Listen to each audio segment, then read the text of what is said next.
Hello friends, here I am recording a short video on Foucault for beginners. Now, Foucault, as we all know, the great new historicist, critic and post-structuralist, needs no better introduction. He was a Frenchman and he had given to this world great works of cultural study like Madness and Civilization, History of Sexuality, Archaeology of Knowledge, and so on. Now, in this talk, we are going to look into the basic concepts of Foucauldian theory like discourse, knowledge, and power.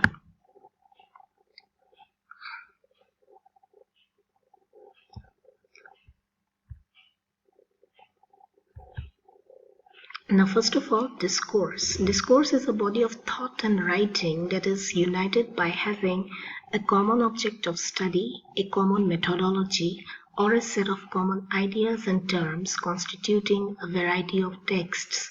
For Foucault, a discourse is an institutionalized way of speaking or writing about reality that defines what can be intelligibly taught and said about the world and what cannot. For example, in the History of Sexuality, Foucault argued that a new discourse of sexuality had fundamentally changed the way we think about desire, pleasure, and our innermost selves.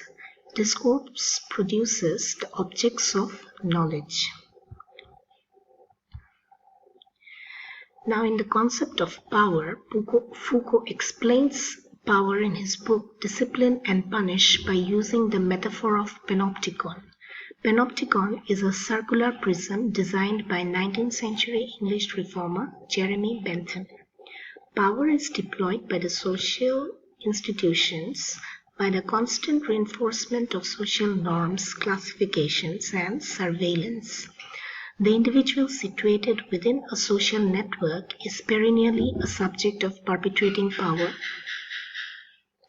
Knowledge constructions enables and legitimizes the operation of power within systems of governance where even truth as accepted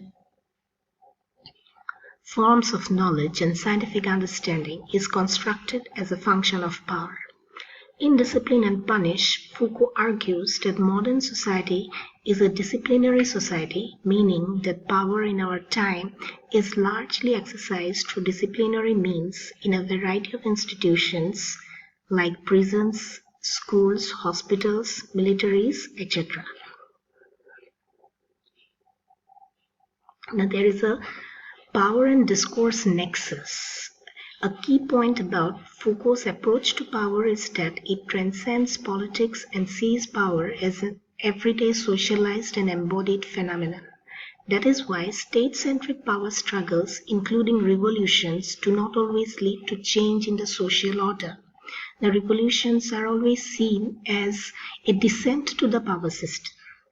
Foucault believed in possibilities for action and resistance. He was an active social and political commentator who saw a role for the organic intellectual. To challenge power is not a matter of seeking some absolute truth, which in any case a socially produced power, but of detaching the power of truth from the forms of hegemony, social, economic, and cultural, within which it operates at the present time. Discourse can be a site of both power and resistance with scope to evade, subvert, or contest strategies of power. Now, knowledge.